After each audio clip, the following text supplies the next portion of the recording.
Assalamualaikum warahmatullahi wabarakatuh. Pada kesempatan kali ini kita akan membahas tentang induksi matematika ya. Nah, yang akan kita bahas adalah induksi matematika yang berupa pembuktian suatu pernyataan ya. Jadi di sini secara definisi induksi matematika adalah suatu cara untuk membuktikan pernyataan matematika yang berhubungan dengan bilangan asli ya. Nah, ada 3 langkah dalam melakukan pembuktian. Yang pertama adalah pengecekan ya. Nah, nanti dicek satu-satu. Ambil contoh aja, n sama dengan 1. Yang kedua bisa diambil n sama dengan 2 dan seterusnya ya. Tapi biasanya hanya diambil n sama dengan 1 dan n sama dengan 2 saja ya. Untuk yang kedua adalah diasumsikan bahwa n sama dengan k adalah benar ya.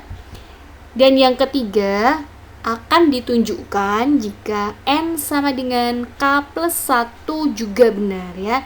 Jadi asumsinya n sama dengan k, sementara yang ditunjukkan adalah n sama dengan k plus 1 ya. Nah, untuk yang selanjutnya mengenai induksi matematika berupa barisan. Sebuah contoh di sini diminta dibuktikan bahwa jumlah n bilangan ganjil positif yang pertama adalah sama dengan n kuadrat. Buktikan bahwa 1 ditambah 3 ditambah 5 ditambah 7 ditambah dan seterusnya hingga ditambah 2n min 1.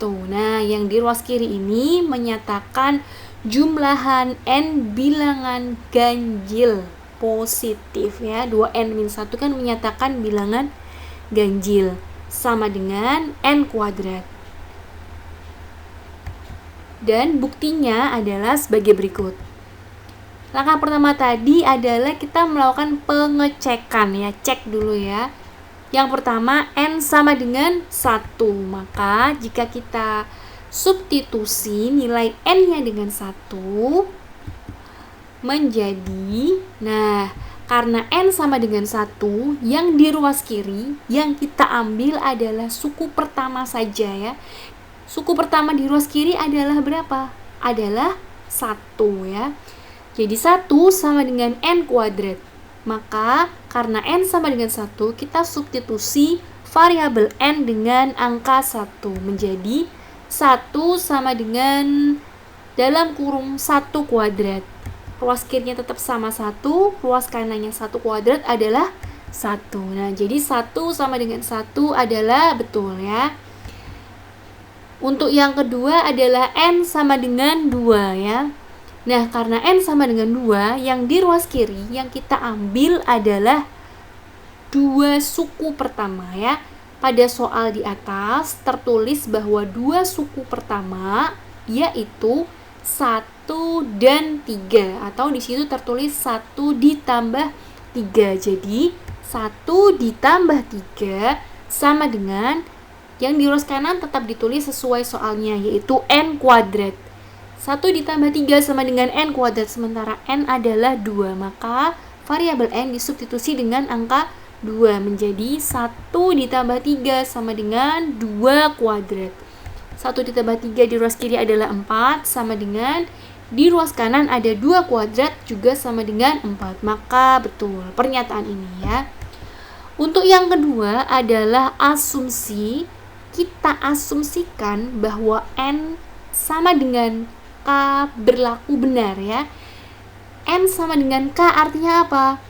Setiap variabel n kita substitusi atau kita ganti dengan k ya. Nah, maka menjadi 1 plus 3 plus 5 plus 7 plus titik plus 2k min 1. Di soalnya n, maka diasumsi untuk n sama dengan k, kita ganti n dengan k menjadi 2k min 1 sama dengan aslinya n kuadrat karena kita gantikan menjadi sama dengan k kuadrat. Untuk langkah yang ketiga, akan ditunjukkan bahwa n sama dengan k plus 1 juga benar ya. Sekarang kita gunakan n sama dengan k plus 1, berarti kita substitusi n dengan k plus 1. Nah, kita perhatikan tulisan yang di sebelah kanan ya. Ada 1 ditambah 3 ditambah 5 ditambah 7 dan seterusnya hingga ditambah 2n min 1 sama dengan n kuadrat. Pernyataan itu sesuai dengan soal yang tertulis ya. Nah, untuk yang di garis bawah hijau, yang di ruas kiri itu menyatakan ruas kiri ya.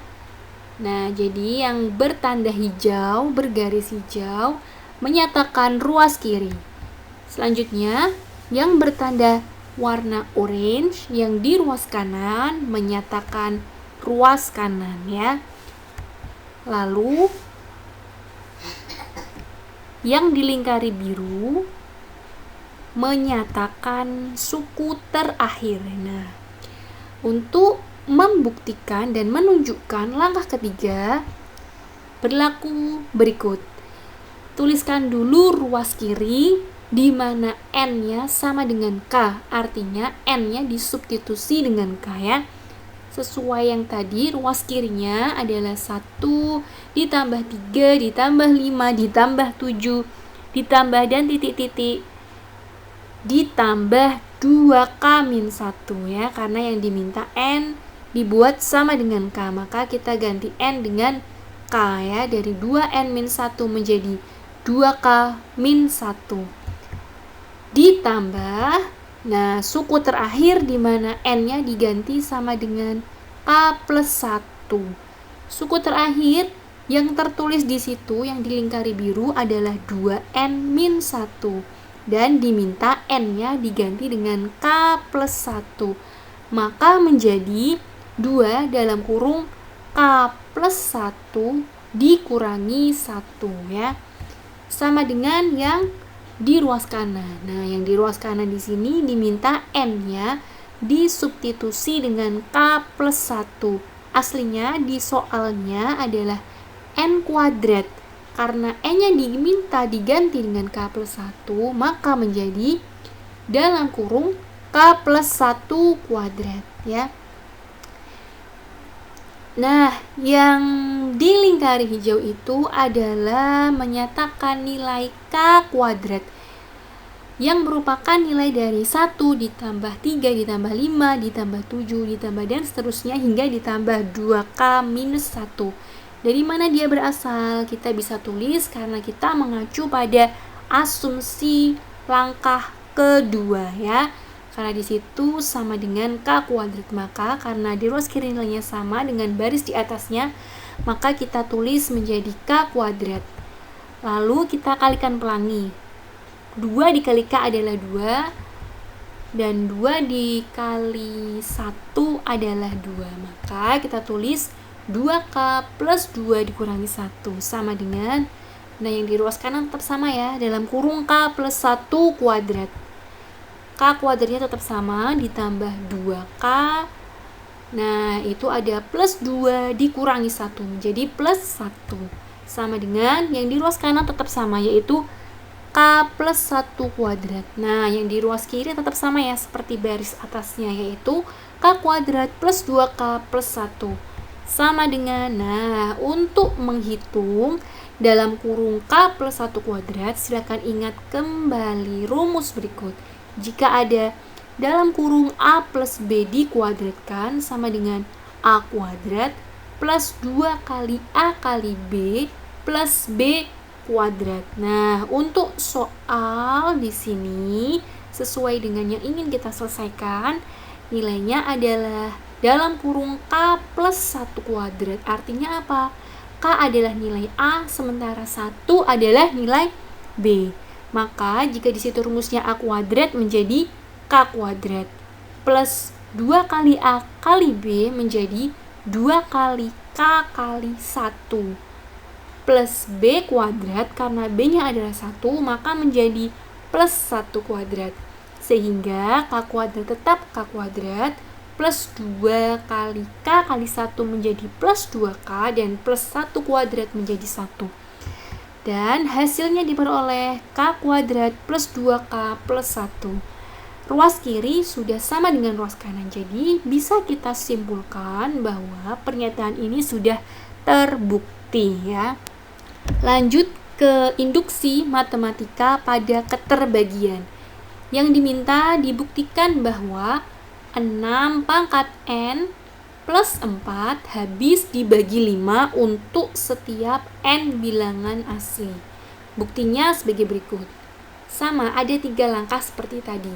Yang pertama adalah dicek dulu ya. Untuk N sama dengan 1. Artinya apa? Setiap ada variabel N disubstitusi dengan 1.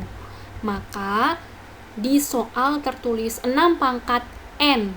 Karena N diganti 1 menjadi 6 pangkat 1 ditambah 4. Jika kita hitung 6 pangkat 1 adalah 6 dan ditambah 4 maka menjadi 10.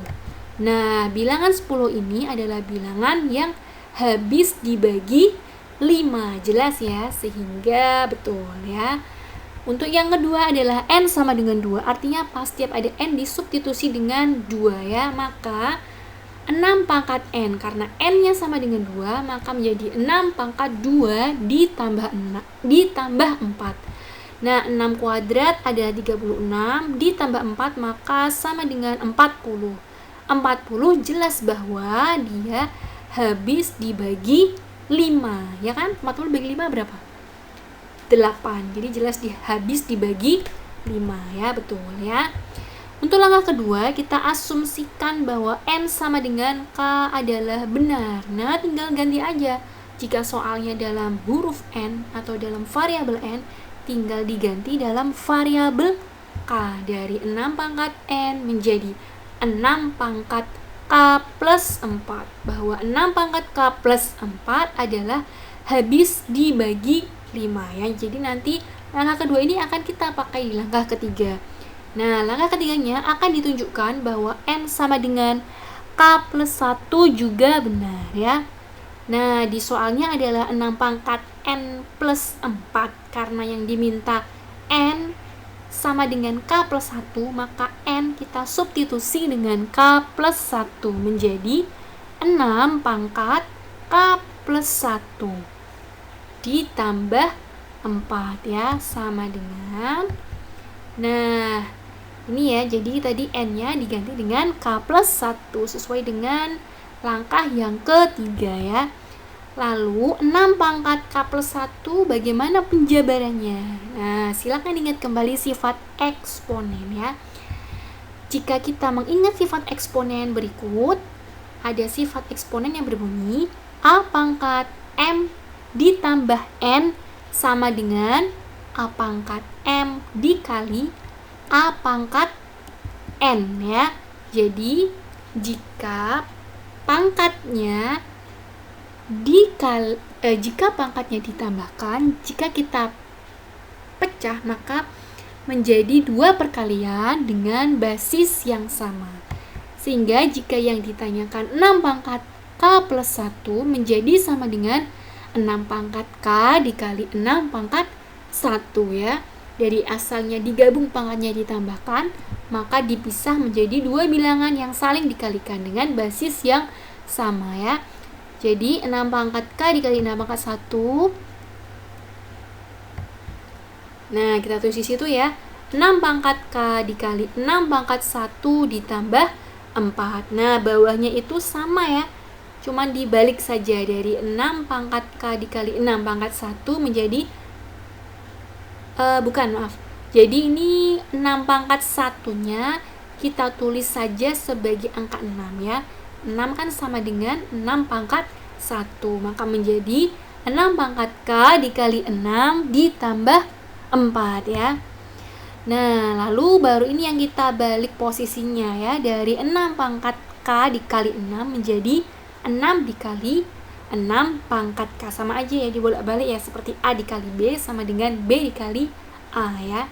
Nah, 6 yang ditulis merah ini kita jabarkan menjadi penjumlahan, yaitu 5 ditambah 1. Betul ya, kalau 6 adalah diperoleh dari 5 ditambah 1 ya. Bisa kita terus seperti itu ya. Lalu kita kalikan pelangi. 5 dikali 6 pangkat K menjadi 5 kali 6 pangkat K. Dan 1 dikali 6 pangkat K menjadi 6 pangkat K ya. Lalu jangan lupa plus 4 dari yang sebelumnya ya. Plus 4 sama ya, ditambah 4 atau plus 4. Nah, coba dilihat. 5 dikali 6 pangkat K. Apakah dia bilangan yang habis dibagi 5? Nah, betul sekali. Jadi 5 dikali 6 pangkat K, jelas ya bahwa dia adalah bilangan yang habis dibagi 5. Jelas sekali kan, 5 dikali 6 pangkat K. Maka dia jelas bahwa dia adalah bilangan yang habis dibagi 5 ya. 5 dikali Y, berarti kan dia bilangan yang habis dibagi 5. Maka jika 5 dikali 6 pangkat K, maka dia adalah bilangan yang habis dibagi 5. Dan selanjutnya adalah 6 pangkat K plus 4.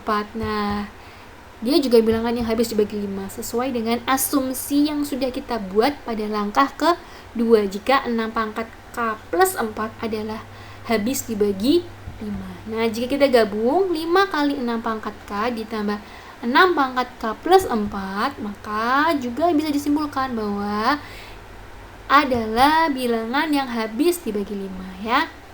Jika sebagiannya aja masing-masingnya habis bagi 5, maka jika kita gabung pasti juga habis dibagi 5. Jadi terbukti bahwa 6 pangkat N plus 4 habis dibagi 5 untuk setiap N bilangan asli ya.